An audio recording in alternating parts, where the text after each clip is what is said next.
Going to Bowling Green, Kentucky, Cashiers, North Carolina, Spartanburg, South Carolina. We'll be hosting our own tournament here at Pine Tree on October 23rd and 24th, and then going to Loxley, Alabama. But in the spring, they're going to Ponte Vedra. Is that going to Robin of Loxley? They're going to Puerto Rico. they're going to Arizona. I mean, they're all over the place. So if you can swing a club, you should try to get on that team. I think it's probably going to take a little more than just being able to swing a club to crack the Owls starting lineup. I do too. I loved Robin of Loxley. It was one of my favorite characters. Absolutely. And then one other thing on football. Football announced some new in-game experiences. And just to go over a couple of them, they've updated their music, which is always a big thing. Are they using any of the stuff we came up with? They did not tell me anything like that, so we're hopeful. We're hopeful. And then they're going to have more cameras at the football games, so you'll be able to see yourself and your friends on the Jumbotron more often. Yeah. And then they're going to give away rally towels at every game. Kind of like the Pittsburgh Terrible Towels? Exactly. So, but all the towels will be, I believe, color coordinated or with dates on it to signify which game you actually got it. So lots of cool stuff coming to the football stadium. And, that is in 8 days and 19 minutes. Till first football game. Football, you bet. Football is my life. Football has been very, very good to me. Absolutely. All right. So are we ready? Do we want to do a commercial? Yeah, let's go ahead and get one out of the way. Let's do Alvin Jameson, then we'll bring on our coach and guest for the night. Hey, Alvin Jameson here, the mortgage guy. Are you looking to get pre-approved for a home loan? Or maybe you want to build a house from the ground up? Are you curious, or better yet, is your significant other on your back about making renovations in your current home? Call me. I have options for you. All self-employed individuals.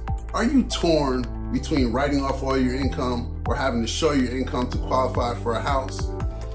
I have a third alternative for you. Whether you're a W-2 employee, self-employed individual looking to do a purchase or pull money out of your current house, or better yet, we can't forget the investors out there. If you have that high interest rate, hard money loan and looking to refinance out of it, again, give me a call. I have options. Below are the states that I'm personally licensed in. Call me, 404-587-9033. Again, 404-587-9033. Visit the website, alvinjameson.com.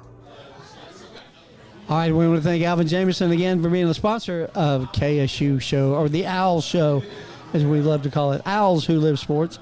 And speaking of people that love sports and live sports, I want to welcome our guest, Mr. Darius Safford. Everybody put your hands together for the big hoo-hoo for Darius Safford. Come on in, Darius. Get those headphones on where you can hear us so we can make fun of you. How are you, sir? I'm great. How are you guys? Gets us up close to you. We're glad to have you. This is awesome. We enjoy it. We've been doing this. Is this our 52nd? 52nd show. This is our 52nd show, so we've been doing it just over a year. Yeah. And so hold awesome till the end of the show and see if you feel the same way.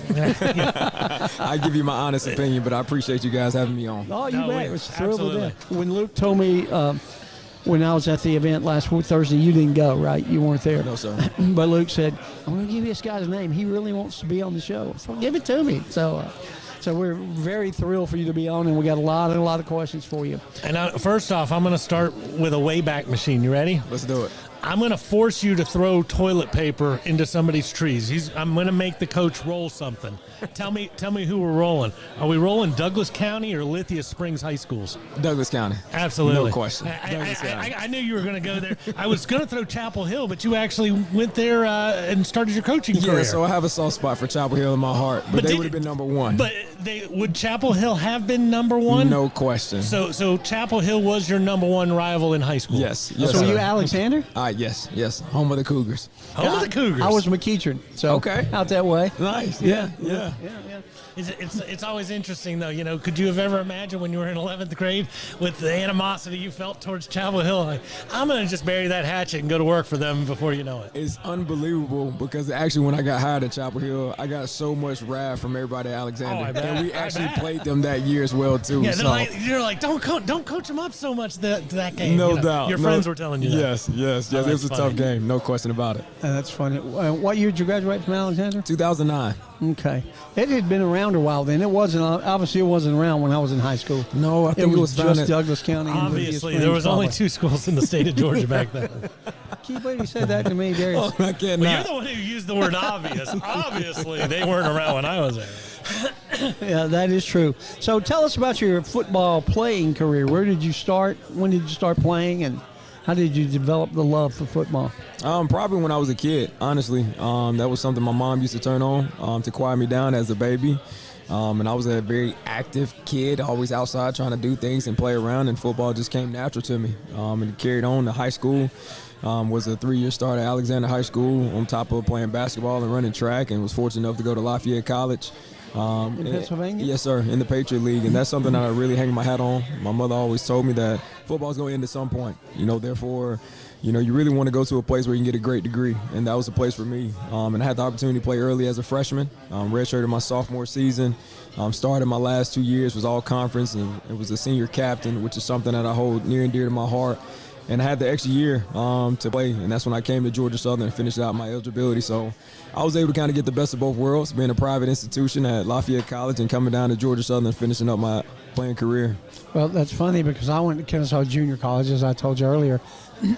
Only a 2-year school then, and I finished up at Georgia Southern. Look at that. Look at that. Eagles, baby. That's what I'm talking about. You've made his entire all-star team. He is the all-star team from Georgia, Correct, Georgia correct. Southern. Yeah, Correct. Yeah, I was there 2 years pre-football. I graduated. Okay. I didn't get to experience any of that. Never been to a game at Southern. Wow. Yeah. Wow. but, Well, I guarantee Kennesaw State in the near future is probably going to have Georgia Southern on the schedule, so I'm loving looking that forward to that stuff. one. well, they were supposed to be like next year, weren't they? Yes, sir. And me and Will and the guys were going to go down, but hopefully they'll be on there. And please don't call me sir. I'm old enough already. Just Chuck is fine, but I appreciate your respect. I got you, Chuck. You can call him sir, but don't mess with me. I'm nobody, sir. So, what was the recruiting like that got you to go from Georgia to Pennsylvania? I think the academic piece, truthfully, and I'm not a guy that's afraid to leave the nest. Obviously. Honestly, yeah, not at all. Except for this nest. You love this I nest. love it. Yeah, it's going to be hard to get me away from this That's place. good. But again, the academic piece and just being around guys who made me feel like at home. They had a couple guys on the roster that was from the South. The facilities was phenomenal. Not a lot of kids or students that are enrolled at the school, but it was a perfect fit for me, and I went with it. And I That's went. awesome. Yes, sir. Where is Lafayette in Pennsylvania? It's in Easton, Pennsylvania. so not far from Philly? Oh, not at all. And that's another thing that attracted me to it is the fact that I get to travel to New York City, which is just an hour. Hop and- on a train. And, Oh my gosh, it was an unbelievable experience. I'm a guy from the South. Like I was originally born in Alabama, moved up here when I was 7. So you got this young kid from the deep down South up in New York City, in Philly. I mean, my eyes are big. I'm looking at these tall buildings. It was phenomenal to experience that. The only thing you were offered was a bus ticket that could take you to Villa Rica from Douglasville, and now all of a sudden I can jump on a train and go to New York City. That's a Yes. beautiful But thing. he did get to pass the Indian at McEachern, so that's okay if you're going to go to Powdertown. Yeah, that's cool. So Then you came to Georgia Southern. What made you come here for your final year, since you had that extra year of eligibility? So Georgia Southern, truthfully, was my number one school coming out, just based off the rich history, the football program, what they accomplished. Kind of at that time frame when I was coming out, was definitely a place that I wanted to be and could see myself thriving at. It's just crazy how God works to bring things in full circle. Yeah. I had the ability to finish up there. The recruiting was, somewhat similar coming out of high school. It's all about relationships and where you think you have the best fit at. And when they called me, it was a no-brainer. It was absolutely a no-brainer. So I was looking forward to experience kind of the rich tradition and the culture down there at Georgia Southern. And I was very, very fortunate to be a part of the team that beat the Florida Gators in 2013. Got to be a heck of One a of my memory. favorite Oh, my memories, gosh. yeah. One thing I love to say is when we're on the field celebrating, they start ticketing and booting our fans' cars, just because. Did they really? Yes, sir. Yeah, no question, Chuck. I mean, it was amazing. We're celebrating. They had to get us off the field, and our fans still in the stadium. It was awesome, man. And having not been there and knowing nothing, that's never stopped me from talking. I would say that made that night kind of horrible for some of them. But looking back on it, 15 years later, they're like, "Yeah, I don't care. Give me that ticket." That was the best charging of the field we could ever have. Yes. Was that a really cool stadium to play in though? At the Swamp. Yes. I mean, when you walk out, you look up and it's like this is the Everybody, potential. yeah. Yes, the potential of 100,000 plus fans there. But I tell a lot of people, because a lot of my guys ask about that experience. Coach, how was it playing in the Swamp, playing the Florida Gators, beating those guys? And truthfully, it's still football at the end of the day. They train just like we do. The field is the same length as it was in rec league all the way up to high school to now. So once you get on the field and get in the flow of things, you block everything out, and it's just another game. I'm telling you, Georgia Southern fans was just as loud as the Florida Gator fans in there. They travel well. Especially at the end. Oh, yeah. Yeah, no question about it. That's awesome. Go. What were we? Eagles. Yeah, go Eagles. I'm blank. I'll say go Owls because that's where I am. We can now. stick it with go Owls. You see what's on my chest. Yeah, We can we're stick it with not going go Eagles. happening. Those Eagles are coming to town before long, so There you go. we're not going that. There you go. Well, I went to a basketball game when they played each other, and everybody asked me, and I said I can't really say who I care who wins. I love them both. So, but now I'd pull for KSU for sure. Yeah, that's cool. So then you left there and you went straight back to your most hated high school rival? Yeah, which is unbelievable. So my defensive coordinator in high school, Justin Deshawn, who's the head coach at Hillgrove now, that was his first head coaching job at Chapel Hill. So this is a guy, just a quick backstory, who really helped me in my recruiting process, who I consider a mentor of mine, who's done a phenomenal job of getting me to college and continue to stay in touch and make me mold as a man. It was his first job, and for me, I was training for my pro day, about to get in the real world, and he said, "Hey, man, would you just mind coming out and helping out, during your spare time?" I said, "No, not at all," and it's something I just naturally fell in love with. So if you guys were to ask me if I was in high school, the young Darius Safford from Lafayette and Georgia Southern, would you want to coach? I say, heck no. No, not even close. I don't want to do that. But it was something when I had that experience of just providing my extra time of helping those guys out, it's just something that became natural, and I fell in love with it, and in love with just seeing the growth and how those guys reacted to my advice and my coaching. And that's what, regardless of what colors I put on, I was going to coach at some point. Well, and you just hit it right there. It's one thing when you and your three friends are hanging out talking and they never listen to you. Right. And it's another thing to go back and have some younger kids who are looking at you going, "Wow, I'm hanging on every word you say to me." That's got to change your whole perspective on coaching and what you might want to do in the future. Correct. And one of the biggest deal why I got into this profession is the impact people. And then, of course, I got the opportunity to impact young men, and just seeing the instant impact that I had, and the parents coming up to me and say, "Hey, Coach, we really appreciate you." That's something I don't take lightly. It doesn't matter about how many games we won, championships. I think all that will come if you do it for the right reason. Salary, everything like that. So that's why, I really try to stay true and genuine to why I joined this profession and why I'm in this position. I don't take it lightly at all. Yeah, that's awesome. I coached upward basketball for 17 years out in Powder Springs, and I got the same feeling. I mean, you're helping kids. A lot of those kids don't have relationships with their dads, and to me that meant more than if I ever won or lost. I had kids would run up and say, "I want to be on your team again next year" and stuff, and you change lives, and that's the greatest thing about working with you. Yes. So, yeah. Yes. It's an amazing feeling. I mean, I still get that even today. The guys that I recruit and we may not sign or we miss out on, I still got a great relationship with those guys, even if they're on the opposite sideline. So that means I did my part. Absolutely. I did my part. So, funny story about the Upward, though. I was an Upward basketball player. And went undefeated until I was sick and had an asthma attack, and I cried on the sideline, and we lost. And I'm a sore loser. I'm going to tell you that right now. But I had to throw that out there. That makes you a good coach. Yes, no question. My guys definitely know it. But I wanted to share that because I don't think I've ever shared that with anybody about that experience. I'm a competitor. Guess what? Really cool. You just shared it with everybody. Oh, here we go. Yeah, you're right. You're on the road now, brother. That's cool. So your first coach was at Chapel Hill. Where did you go from there? So after Chapel Hill, I wanted a little bit more. Being at the high school level, kind of dealing with the political side of things, especially when you got parents who are on the booster club and want their son to play. Where's my son? Exactly. Those conversations was tough. And again, talking about the ultimate competitor that I am, I wanted a little bit more. So I ended up going back to Georgia Southern. Dale McGee was recruiting at Georgia Southern at the time and walked in Chapel Hill High School and said that Willie Fritz, who was the head coach at the time, said, hey, look, we're looking for former Eagles to be able to help us out in summer camps. And I was just looking to go back just to help out, not necessarily looking for a job or anything like that. And all of a sudden I did a really, really good job, and they offered me a graduate assistant right on the spot. Cool. Yeah, so I had the beauty of going back and able to finish my master's. Again, the education piece is extremely important to me. In kinesiology. Yeah, yes, sir. I had to practice how to pronounce that No just doubt. for the That's record. perfect. It was phenomenal. It was a really, really good experience. Just learning how the body moves and connecting it to the sports world. And there's an emphasis in coaching in that degree. And that degree has done an amazing job for me, just preparing me to continue to advance in my coaching career.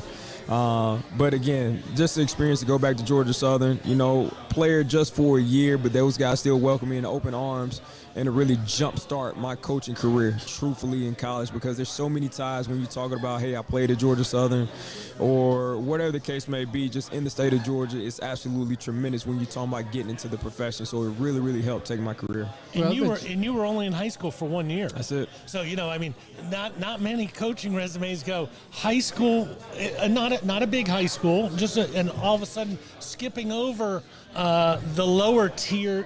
Georgia Southern, that's pretty big right off the bat. Yeah, and I give credit to the high school coach. We got phenomenal high school coaches in the state of Georgia, and I think a lot of those guys could coach at the collegiate level, truthfully. Absolutely. So I just want to make sure I voice that, because it's nothing but respect for these guys and what they do. They really mold these guys and get those guys ready to play at the collegiate level, and hats off to those guys and their staffs. Well, it's funny because you said kinesiology, Robert. I had a hard time. Things I remember important to learn how to say in Statesboro were Dingus McGee's and Shoney's on 301 North. Can we talk about that right now? We just did. I spent a lot of time in Shoney's. I'll never forget I had a date. Right after you left Dingus McGee's, then you had to I go to just had to Shoney's. drive by Dingus McGee's to get to Shoney's. Yeah, the green. Yeah. So Dingus McGee. I had a date one night for dinner at Shoney's. And it tore that down now, I heard, but which broke my heart. But I got home, and this other girl called me and said, hey, I'm getting ready to go up to Shoney's. You want to go grab a burger or something? I said, yeah, let's go. Well, I got up there, same booth, same waitress. She looked at me and went, as long as I'm hanging out with two Southern guys talking about Statesboro, Georgia, I was having this conversation with somebody a couple weeks ago. I used to have a couple close friends who went down there, and so I used to go on, weekend visits to go down to the school and see everybody. And what major local restaurant started in Statesboro? Oh, I know that. Zaxby's. Yep. Zaxby's. Yep. So, I remember going to Zach's down there. It was like I never even put it together. It was like, wow, that's the same restaurant? Yeah, Yes. that's crazy. Yes. It is kind of crazy. Yeah, so you left Dingus McGee's and Zaxby's and Shoney's, and you went from where from Georgia Southern? So after Georgia Southern, I went to West Georgia. David Dean, who's a longtime Valdosta State head coach, was at Georgia Southern as a co-offensive coordinator, and he actually got the head job at West Georgia. And it was one thing where it's crazy, him being an offensive guy, getting to West Georgia and having the ability and talking to those guys on staff, say, hey, I got a cornerback coach for you guys. Talking to the defensive staff, and that's just how much he believed in me, and just seeing my work just within the year we worked together. So I'm extremely appreciative of David Dean giving me my first full-time job, per se, and that experience was everything to be a first job as far as a full-time coach, because you wear a lot of different hats as a Division II coach. I can only imagine. Yes, and you're touching and recruiting a lot of different areas, whether the junior college, you still want to be a high school-based program, and then you got some young men who may have started at bigger programs, the Power Fives, and had to come back down, so therefore this is their last stop. They're trying to make this the last resort. So it was a phenomenal experience, and I will always advise someone to go coach at Division II because of how much you have to do. Everyone on staff had to wear multiple hats. Let me ask you this question. This is going to date you. Were they the Indians or the Wolves? Or they were the Wolves. I think it's the Braves, though, the right? Braves, that's right. Braves, yes. but they were already the Wolves They by were the the time Wolves. you got Yes, there? yes, Okay, yes. I wasn't sure when they actually made that switch. So I wasn't Yes, we were the Wolves back then. But, again, very, very rich program, Division II. Will Hall was the previous head coach, and he did a phenomenal job with West Georgia, kind of bringing them out from the bottom to a really, really top-tier Division II school. And I think we ended up making it to the second round of the playoffs with a talented roster, absolutely talented roster, really kind of underachieved, truthfully, if you ask me. We should have made a deeper run, but that's just the expectations. That's because you're a coach who doesn't like losing. Exactly. So, you said you played with Willie Fritz. He was so coach. yeah, he So was he's the at coach. Tulane, right? Yeah, That's yeah. a Tulane grad right there. So. Oh, really? Okay, yeah. Willie Fritz is going back to Willie Fritz. That was my first year in 2015. When I tell you, an unbelievable leader. A lot of similar traits to Brian Bohannon. But of course, they have their different styles and philosophy. But I absolutely love Willie Fritz. Of course, he gave me my first job in the college ranks. But just how genuine he is, I can shoot him a text right now, give him a call, and tell him about this conversation that we had with him or about him. He's going to go, I'm watching live. Yeah, he's going to respond. That's just the type of guy he is. And every single time I see him, man, we hug each other on each other's necks and hope all is well. Again, like I said, extremely grateful for that guy. Extremely grateful for Coach Fritz. So you were only at Chapel Hill for 1 year, only at Georgia Southern for 1 year as well? So Chapel Hill for 1 year, Georgia Southern for 2 years. So Willie Fritz, as we mentioned, was there in 2015. Then he left and went to Tulane. Of course, a job well-deserved, especially what he's done here recently. I'm not shocked at all. And then ranked in the top 25, doing a heck of a job. We'll talk about that on another show. Impressive. Beating USC in the Heisman Trophy winner. How about that? And then Tyson Summers came in as the head coach. And extremely a defensive guy, defensive guru who's been around, the Kirby Smarts, been around SEC footballs. Don't mention that name on this show. I'm sorry. I apologize. You're okay. I apologize. Okay. Any name that wants to roll off your tongue, please feel free. No doubt. But again, a defensive-minded guy like Coach Summers, and this is his first head coaching gig, and how much growth you've seen with him.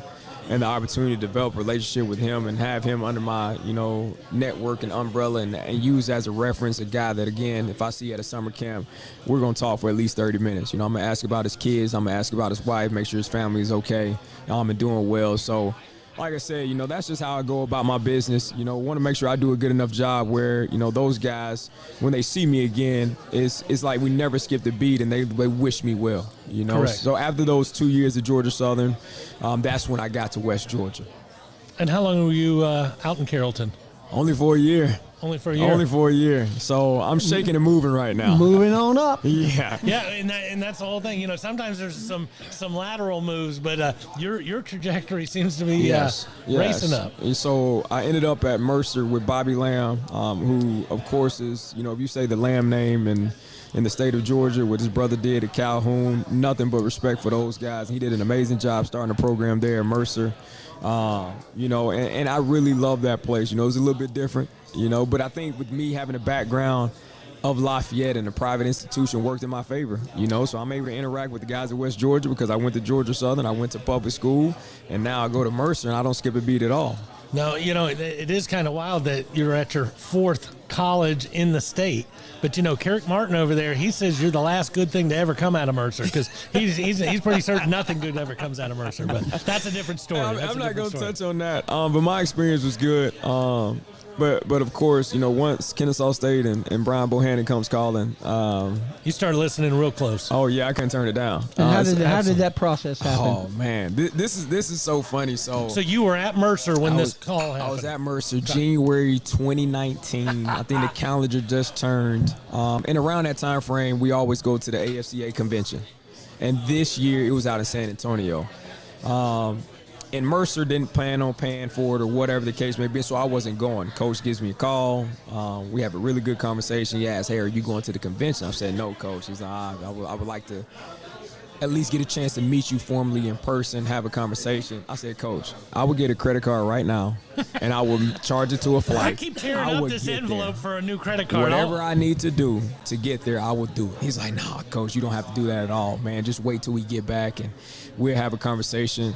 But I knew once I came up here, I was so prepared, and that's just the type of guy that I am, having my laptop, having, all the playbooks and game plans and scouting reports and even my academic stuff if they want to go down the route.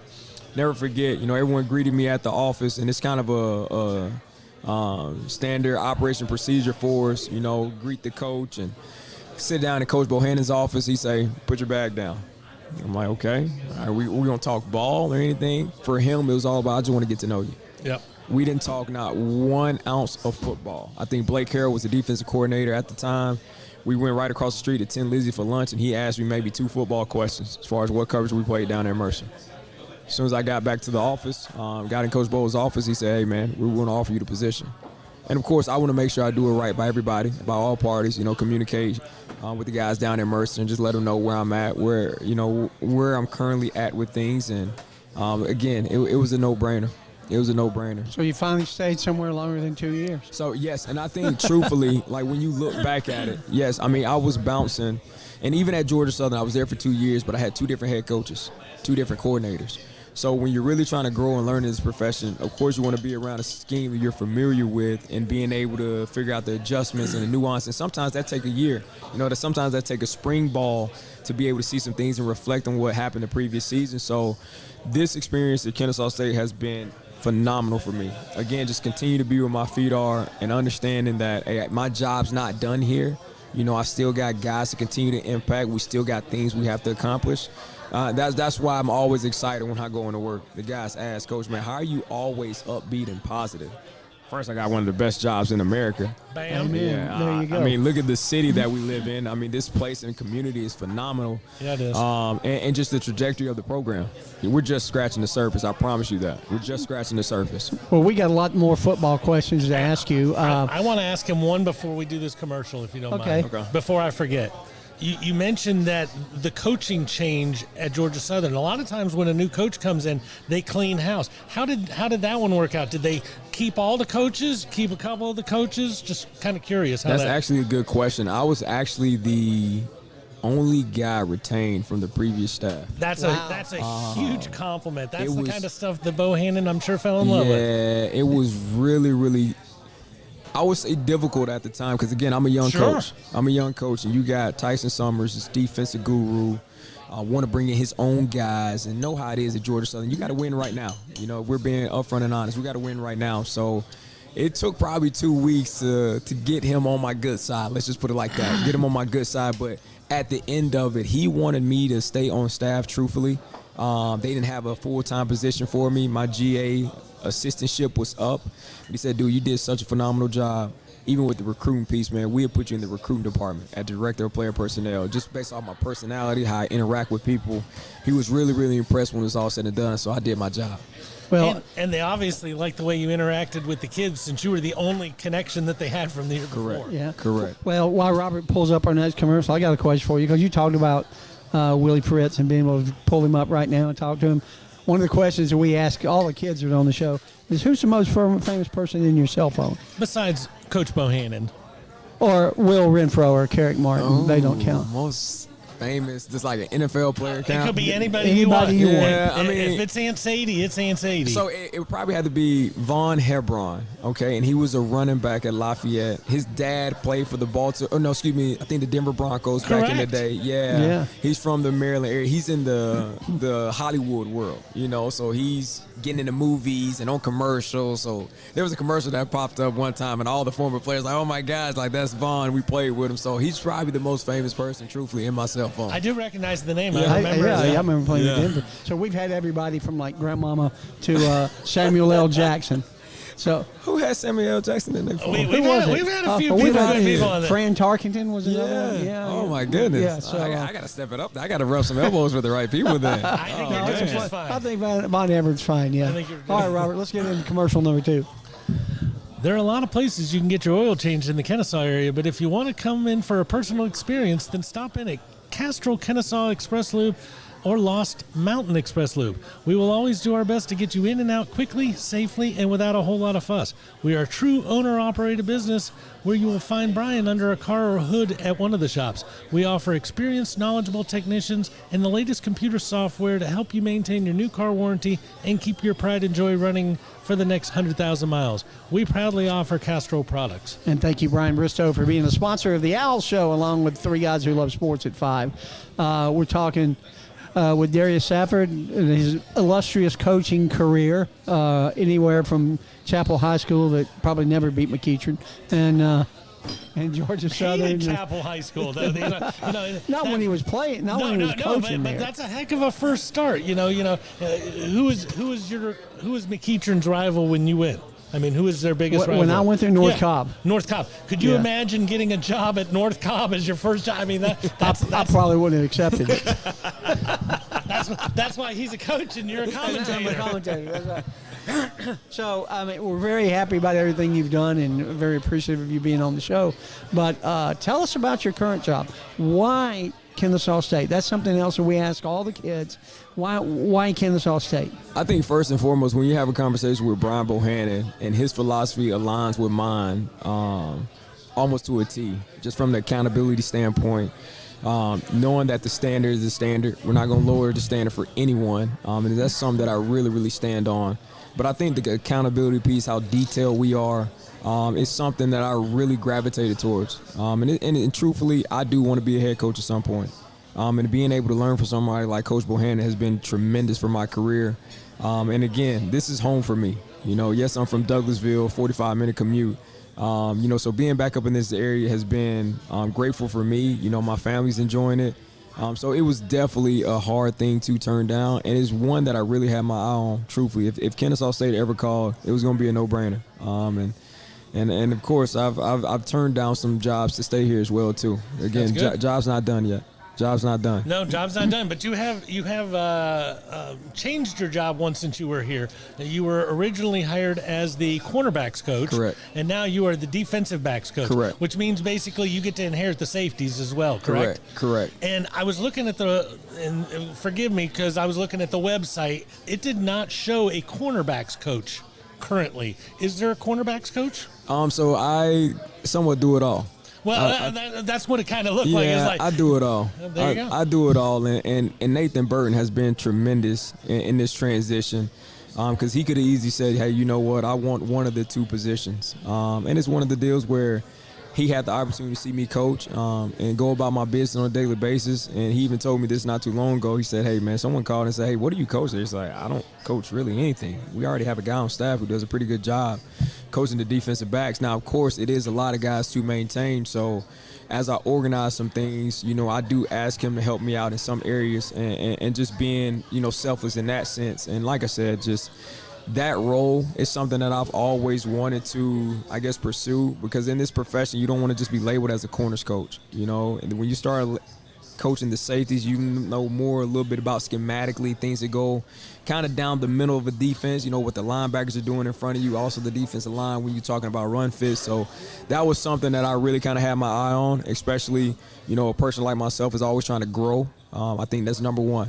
Growth is number one, being able to learn and grow in this profession in different areas, wherever it is. So that was something that had a conversation with Coach Bohannon. He said, Coach, I was actually thinking that just based off what I've done and based off my work. And then Danny Propel, who's the defensive coordinator at the time, he said, man, I'm all for it. You do a really, really good job. So I'm appreciative of everyone that's made this jump, made this for me. I'm really, really appreciative of it. So this is your fourth year here now, right? Fifth. You're going in fifth. Yes, sir. Well, so what do you think about this fifth year with playing teams that really aren't up to our caliber, maybe I would say, like the school that doesn't even have a home field that they got to travel here, Lincoln University. He's a coach and there's a player watching. He isn't undercutting anybody in one of these programs. But I don't know about that. And I'm going to be absolutely honest with you guys, truthfully. Our mentality is to go 1-0, regardless of who we play. That's the mentality right now. It's not to undermine any opponent that we play. Right now is solely about us, especially coming off of last year. That's not up to our standard. 5-6 is not Kennesaw State standard. So when you got an opportunity to kind of revamp and kind of show the world again who Kennesaw State is before we make this transition to Conference USA. With more scholarships, correct. Right? We just want to put the ball down and go play and showcase our brand of football. And then hopefully when we look up, at the end of the fourth quarter, it's in our favor. So that's our mentality. And from Kennesaw State's perspective, it's a different brand of football. Correct. Because we're leaving the triple option. We are leaving the triple option. But at the end of the day, we're still going to be able to run the football. We're still going to have to be able to block people. You're still going to have to be able to tackle. Bigger linemen. Yeah. When you talk about the recruiting aspect, we got some young offensive linemen, you know, a couple transfers that came in. The guys look a little bit bigger than what we had in the past, but I think it's all about mentality. You know, I wasn't the biggest guy on the field either, but it's all about the mentality. And Coach Bohannon is going to make sure we're going to have that culture and that eat mentality, effort, attitude, and toughness. And as long as we do that, we're going to be successful. You know, the spring game was so different from what we'd seen at KSU before. Yeah, it is. It has been. And truthfully, you know, it was success on both sides when you watch the spring game. But, of course, you still got that same style of ball where we're going to control the ball, we're going to run the football. And our quarterbacks have done a phenomenal job of adjusting. We're utilizing those guys more in space.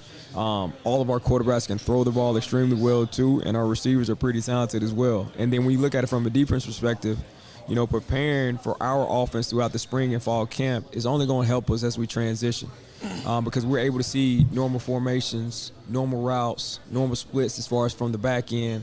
They're forcing secondary as far as the safety guys to fit the run. Is what we're going to see on a weekly basis. So I'm extremely fortunate for Coach Klanakis of joining us and being able to, you know, put his spin on how we're going to run and dominate the run. But he's done a really, really good job, And you can just tell the guys in the building are excited for the new change. So I got a question. You just said something and it kind of jarred something in my head. I didn't have this a second ago. With the triple option and you're on the defensive side, you know that other side, man, they're going to have the ball for 39 minutes, maybe 42 minutes this game. Now all of a sudden you get into a read pass option. All of a sudden you know the time of possession is probably going to go down just because of the way you're calling plays. Has that affected anything on the defensive side, the way you guys look at the game? We haven't thought about that yet. Okay. You know, I think it's probably going to show up in the game. You know, I haven't been on staff with Coach Klanakis at all to see how he's going to be able to call the game. But I will say this: we're going to still continue to run the football, and I don't think we're going to be in no hurry to do anything there else. You go. There you go. There you go. I mean, of course, it's going to give us different options, which is always great. And our receivers have done a phenomenal job. Our quarterbacks have done a phenomenal job, as I mentioned before. But I don't think until we get into a game, I'll be able to tell you, like, hey, we are playing a lot of more plays than we have in the past. But truthfully, again, I'm excited for it because it's more of an opportunity for us to go make plays out there defensively. Is there more depth out there this year than the year before? Yes. Obviously, with more scholarships, there has to be. Yeah, and again, we still haven't reached the max of 85 yet. So we still haven't reached our potential when it comes from a depth standpoint. But sometimes when you talk about depth, we talk about just the availability of guys. You know, those guys being available. And then when you're talking about young freshmen that are ready to play as well, too. You know, sometimes they're not as ready as you think they are, but I think we've done a phenomenal job in the recruiting process. And we got a couple freshmen that's going to be in the mix, which I'm extremely excited for. And I think, you know, if you're a recruit, listen to this, you know, there's always opportunities here at Kennesaw State. We're going to play the best guys, point blank period. We don't care where you come from, how many stars you had, you know, what high school you went to, you won a state championship. We really don't care. Once you get here, we're going to play the best guys. Is recruiting one of your favorite parts of the position? Yeah. And I say that with hesitation because I get the opportunity to walk into a high school or young man's home and have conversations like this. Put a shirt on where you are representing more than yourself. Correct. And that's something I don't take lightly. You know, I make sure when I walk into a school building, I'm going to speak to everyone in that school building. And you will be shocked, you know, when you walk into the front office, hey, my daughter goes to Kennesaw State or my son just graduated from Kennesaw State. That's something that I love to hear because our brand is growing. You know, people want to come to this university, day this by institution. Day. Yes, sir. And that's something that in the near future we're going to be able to see, you know, the benefits of, you know, a sellout crowd, you know, more people getting involved in the sports. So I don't take the recruiting piece lightly. I love it. I feel like I can talk to anybody, truthfully. And again, when you're passionate about a place like Kennesaw State, it's easy to talk to somebody for hours. You know, whether it's the parents, the grandparents, the coach, whoever the closer is. I love getting on the phone with them, having a conversation. And then once they get in front of our staff and be a part or get around our players, it's a done deal. We haven't had a lot of guys walk away from this place once they get on campus. And we talk about that a good bit on the show, that we went to, Will and I went up to the basketball game in Greensboro. Nobody knew who Kennesaw State was. Everybody, we were walking in and said, where's Kennesaw? They didn't know. But when we got in that gym and we sang, you don't want to go to war with the Owls, and people were looking over at us like, you got to be kidding me. What are you talking about? And by the end of that game, everybody that wasn't a Xavier fan was singing "You Don't Want to Go to War with the Owls." And the Xavier fans were humming it. Yeah, they just didn't want anybody to sing. It was so catchy, they couldn't help it. But that's how you gain national exposure, and we get into Conference USA, and we're playing on a Tuesday and Wednesday night. When there's no other football on TV, people are going to watch. Correct. And that's going to be a big plus for us, I think. Yeah. It is. From Bozeman to Tucson and everywhere else, like Chuck said, you're a football junkie. There's only one game on this Tuesday night. I'm watching. Everyone's going to watch it because I'm that guy even watching the MAC, the MAC schools, or if the Sun Belt's on throughout the week. We're going to watch it. If you're a football junkie, you're definitely going to watch it. And we're excited for that. I think our basketball program has done a phenomenal job of getting us on the map. Not saying that our track program has done a great job. Our baseball has done a great job as well, too. But our basketball team getting to the NCAA tournament and doing what they did throughout the tournament as far as the conference tournament was freaking phenomenal. The Liberty games were off the charts. Oh, my goodness. That environment was unbelievable. But I think that's just what's to come here in the future. I really, really believe that. So that's the same fever we need to bleed over into Fifth Third. 100%. Let's roll with the momentum. Absolutely. Let's not forget that. Absolutely. And the pride that everyone had in the state of Georgia. It was awesome. We have one more commercial we got to get out of the way. Then we're talking a little bit about the future and moving into Conference USA. Sounds good. Let me see. Where am I? You're right here at Miller's Hill. Oh, thank goodness. Tired of going to the same old places for the same old thing? American Access has your solution. Whether you're looking for something new to do before or after the game, bachelor or bachelorette parties, or a work outing that will have them talking at the water cooler for years, American Access, with their 3 Atlanta locations in Marietta, Tucker, and now in downtown at the Works, they've got your answer to the same old, same old. Look us up at American Access or give us a call at 678-763-3635 to schedule your next adventure. And thank you, Dan Fisher and Alvin Jamison. You ever throw an axe, Darius? And Brian Bristow for being there. Have you been to one of the axe throwing places? I haven't. We got to get you there. Yeah, we have to. It's it a looks lot like of fun. A great time. It's fun time. Yes. It is fun time. So we're moving forward now. We're moving to Conference USA in just a little over 10 months. Wow. How strange does that sound?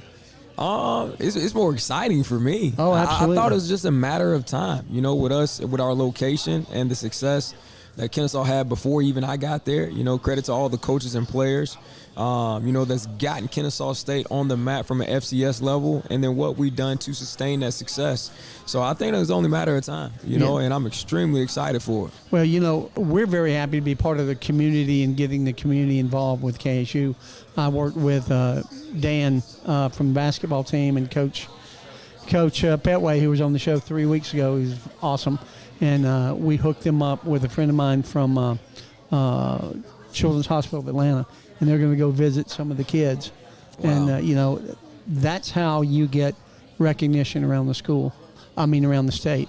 That's how community involvement works. And a lot of people don't know that. We understand that here, and that's why we're so happy to be a part of it. I told you we gave some money. We've given $1,100 now to the NIL fund at the school. We started a fantasy football league. We have a show at 5 o'clock called The 3 Guys Who Love Sports, and we have 12 teams that will be here tomorrow night to draft their teams. Everybody costs them $100. We're going to give the winner $300, the runner-up his $100 back, and the rest of it's going to the Owl Collective.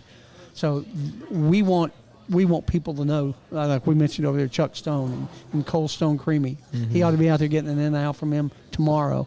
And if we can in any way help these kids get their 30-minute elevator speech together and say, here's how you need to promote yourself, we want them to be just involved in the community as you guys want to be. So, well, first off, I appreciate you because of what you guys are doing, especially with where college football is going nowadays. And I think we have a bunch of selfless kids on our roster, but we know the lay of the land and where it's going. You guys recognize that, and we truly, truly appreciate you guys using this platform and doing everything that you can, because every dollar does count. Every dollar does count. It's not saying that we're going to sit here and try to buy players. We have our culture, but we want to make sure these guys are getting incentives as well, too, if we can help it. Again, I just want to express my gratitude to you guys. Truly, truly appreciate that. We appreciate thank you, it, Coach. We're not quite like CBS and March Madness, but we try to spread the word as we're trying to raise a little bit of money. Exactly, and we've always said on the show, and now we're living proof of it, right, Robert? We are. We've said that if you give $500 to Alabama or that school in Athens, I don't even want to say it, or Clemson or something like that, it doesn't mean anything. but you give $800, $1,100 to KSU, and you're part of a family. You're part of something, and that's what this community needs to know. Yes. You know, and more businesses we get watching, more people we have come and show and watch the show. That's where we want to get. Say you need a part of this. And like, I know the Owls Collective are trying to get people to give $22 a month. Think if you reach out to all the alumni and they gave $22 a month. Yeah. One of the What that would largest mean. growing alumni in the state. Absolutely. Yeah. Yeah. And as a follow-up to what he was saying about the fantasy football, I just want to throw it out there. Our divisions are named the Petway Division for the basketball coach, the Schunsel Division for the women's volleyball coach, the McDaniel Division for the track and field coach, and at the end of the season, we will be battling for the Bohannon Bowl. Love it. Love it. Absolutely. So that's the trophy that the winner will get. Yeah. So we take it seriously, and we're very excited about all of you guys and everything you do. Thank you, guys. Yeah. So now, what do you think about moving to Conference USA? Wait, Larry's got something. We got a couple fan questions. Okay, go ahead, Larry. They're all from Cole Loden. Cole Loden. Hey, Cole, how you doing, miss buddy? I love you, brother. The first question is, who's the fastest white DB you've ever coached? Cole Loden. Next question. You want me to answer that right now? Yeah, go ahead. Yeah, right there. Okay. Embarrass him. If it's not him, he deserves to get embarrassed. Yeah, well, Cole, it was you. I will say that. Sounds like there's new competition. But now I have Chance Gamble, which is probably one of the fastest dudes on the team. So if you want to take a second to Chance Gamble, bro, that'll be okay. But you have a soft spot in my heart, man. You know that for sure. So maybe we need to set up a 100-yard dash between Chance and Cole. Well, Cole's a working man now. Yeah, I was going to say, he's Cole's a not working man. a high moved down school to South or Georgia, college too, athlete yeah. anymore. Absolutely. We love you, Cole. We miss you, buddy. Then the next part of the question is, he said, actually, the better question to ask him is, who's the hardest hitting DB he's coached at KSU? Hardest hitting DB. And he follows it up with, or the KSU alum he misses the most. Okay, all right. Well, this We one, know that one. this one person. All right, you just narrowed it down for me right there. For that fan, aka Cole Loden, which you are, dude. You sacrifice so much, man. I never forget, man. You didn't even want to come out when your shoulder was about to freaking come off your freaking arm, bro. And again, I just want to say I appreciate you, and everything that you've done. And what I've done as a coach is try to get the DBs in a group chat, a group meet, whether I coach them or not. So even before my time, just so those guys can stay connected, because these guys are the foundation of this program. And I don't want people to ever forget that. What they did in the Big South was something that should never be forgotten. And that's why I encourage Cole and all those other guys to come back out to practice. So the Chance Gambles, the new freshmen that we got on board, being able to know who I'm talking about. Because I refer to these dudes often. You know, it's crazy. They may not think that, but I refer to, Cole Loden, Ja'Cory Burks, Jeremiah Compton, Sincere Mason, Levante Leary, Bryson Perry, Dorian Walker. I can go on and on about those guys. So those are dudes I really refer to. So, Cole, I appreciate you, bro. Love you, man. Definitely got to give me a call here soon. Get up here and visit us, Cole. You won every one of those answers, Cole. Congratulations. His response is he'll be here in Kennesaw next Thursday. Okay. Next Thursday, the the football game. game. Yeah, awesome. Yeah, you better. Well, You come better. hang out. Come hang out at Will's tailgate with us, Cole. So that'll be fun. Yeah. Hope you're bringing your baby and your wife too. That'll be 8 great. hours, 9 minutes, and 45 seconds till kickoff. Wow. That's pretty exciting, Wow. isn't it? Yeah, it really is. But, as a coach, we're only worried about tomorrow. You know, Correct. that's it. You gotta That's get it. Yeah. You gotta load the wagon before you can for sure, get out for of it. sure. Someone just asked me, "Am I excited?" It's almost 1 week out of a game, and this coaching lifestyle is really one day at a time, and see how we can get our guys to be the best version of themselves just for that day, and see if we can repeat it the following It's day. not even one game at a time. It's one day at a Yeah, time. yes. For me, and I think for a lot of people in our office, that's how we approach it. You don't want to get too far ahead. You want to make sure you're checking all the boxes for that day, that specific day, that practice, and having conversation with your guys outside of football, because there's a lot with these student athletes, a lot of pressure that they put on themselves, and just want to make sure we're just having just conversations with them. And so we can't look far as a game, getting ready for a game. Like, what about today? How are you feeling today? Because I think that's something that we shouldn't take lightly, especially with how much we put on these guys' plate. Well, and you alluded to it earlier when Chuck said something about your week one competitor.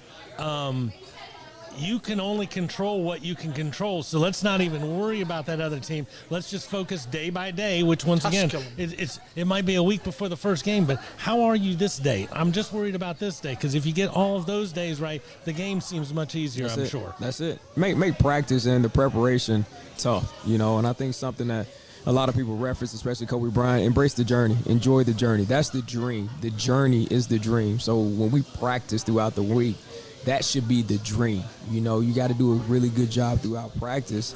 The finishing product is the finishing product. But if you do a good job throughout the week, everything else take care of itself. That's why Allen Iverson was a basketball player. He heard you say practice. He just left. He does not want to hear about it anymore. Practice. Yeah. So that's cool. So is the Swamp the coolest place you ever played? Yes, by far. So which one of these Conference USA schools are you looking forward to visiting? Definitely Liberty. Just kind of looking at what they've done in the past. They've beat some Power 5 schools. They have a great support up there in Lynchburg. That's probably number one for sure. Western Kentucky, because Tyson Summers, who was the head coach at Georgia Southern, he's there. So definitely would love to go see him. That's a I can't wait to see you smile. Yeah, and I said good luck this season, man, but when we play you guys next year, man, I don't know about that. So excited for that one. Of course, trying to think what else. Jacksonville State is Jacksonville State. We're excited. We're definitely excited. We go to Sam Houston this year, so we'll be able to see how that environment is. You got UTEP, New Mexico State. It's going to be great. I'm looking forward to it. And the first FCS game is in San Antonio against the Roadrunners of USTA, right? Yeah. Is that right? University of UTSA. Yeah, UTSA. Yeah. Again, that's a year from now. So let's see that's where we're tomorrow, at. Yeah, let's see. Let's see where we're at that time. But we're excited for it, and I guarantee our guys are gonna be excited for it. That's gonna be the first FBS game in Kennesaw State football history. But at the end of the day, we can't let the moment get too big. So out of all the stadiums, let's take out conferences. Which one would you really like to visit? Visit or play or coach in? Either one. We'll say coach in at this point. Okay. KSU's going to pay somebody's going to pay KSU money to come to their campus, just the same way Florida paid Georgia Southern to come. And who do you want to go visit? It would probably have to be LSU, a night game at LSU. It would probably have to be a night game at LSU because I heard how crazy that environment is. My pick for the national champion this year. Oh, really? It's a bold statement. Bold statement. Put it on air. What's the I'm not afraid. I'm not afraid. But it probably had to be LSU. Of That's course, a biggie. being on the same surface as Nick Saban would be great as well too. But again, when you're talking about environments, I think LSU night game is, from what I've heard from other people, absolutely is unbeatable. I'm in a big house. I want to go to the big house. Oh, really? Yeah. That would be a good one too. I've just heard so many good things. It's not a stadium; it's kind of built down in the hill. Yeah. And when you're at the top of the stadium, you walk down into the field. Wow, So that's unique. I'd love to go there. That's unique. Been to Lambeau. That was a cool place. I believe that. Yeah. That's a historic stadium. I cried when I walked in. Really? I really did. Oh, yeah, it was amazing. Yeah, I loved Lambeau. Yeah. So, one more question. You got a funny one for him? Darius? No. I already got that. I already know the pecking order of his high school his high hatred. school. Yeah, you did. So we're good there. Do you have any superstitions? Nah, no, not really. I say that now in the air, but I guarantee you when the game comes up and I go through my routine, Right. I'm like, that's your superstition there. But no, not off the top of my head. All right, that's cool. That's good. That's good. Well, Do your work and good things will happen. Yeah. Well, we know you want to eat because did you ever get to order? Oh yeah, I ordered quickly before I came over here, but this was fun. Yeah. I really, really enjoyed this. I'm gonna have to bring a player next time. See, I told you to be all right. didn't I? Yeah, I did a phenomenal job, man. Oh, thanks. Seriously, really, really appreciate you guys. We look really forward to having you back with a player not named Cole Loden, because Cole, you can come on the show anytime. Okay? Cole, anytime. we ought to rewrite Cole Loden's name on his chair. It'd be good for you. The Loden seat. The Loden seat. Take a Loden off and have a seat. There you go. There you Take a Loden off in the hoot seat. Take a load off this seat. So everybody, once again, a big hand for Coach Darius Safford and the Hootie Hoo Show. Thanks, buddy. Appreciate you Go guys. get something to eat. All right? Thank you. Well, Robert, that was quite the show, It wasn't it? was. Whenever you got somebody who's great, you just kind of follow their lead, and he walks you through the whole show. And you just want to keep going. Oh, yeah, absolutely. We could sit here for another hour with Darius, but But I do have a question for you. I told you I had something for you at the end of the show. Oh, yeah, you do. What is the question you have for me? Well, last year you called it Chuck's Chumps. Yeah. You've already started working it into the first show, although it really wasn't quite there for me. Yeah, but I'm trying to help the sponsor out. Oh, I understand, but I have a game for you. There is a game of rivals this weekend in 2 days. Notre Dame and Navy? No, that we don't care about them on this show. UTEP at Jack State. Wow. That's a good one. UTEP, what's the line, Robert? The line is UTEP -1. At Jack State? Yeah, they were playing at Burgess Snowfield in JSU Stadium. Well, I will say this. Who's getting the axe, Chuck? I think I'm going to have to give the axe to Jack State, particularly because UTEP's soaking out there in 110-degree weather. We're only soaking in 90, 95. It's going to be a lot cooler than what UTEP's been So you're saying experiencing out when there. UTEP comes to Jacksonville State, it's going to feel like they went to Wisconsin? Yeah, it's going to feel like they went to Wisconsin in the middle of December. That's good. That's yeah. good. So I'll definitely give Chuck's axe to the Cox from Jacksonville State. There you go. Yeah, I appreciate that, Robert. That's a great question. Hey, thank you. And as always, we had a fabulous show tonight. Absolutely. We want to thank not only Larry, the engineer, and our guests, but we want to thank Sean and all the great people at Miller's Ale House for hosting us for way into our second year now. Sean looks confused, like, you're helping me? I'm thanking me? What? I did Yeah, what? there you go. So everybody, thank you. One more big hooty hoo, Hooty-hoo! and we'll see y'all next week on the Owls Who Live Sports. Shoot.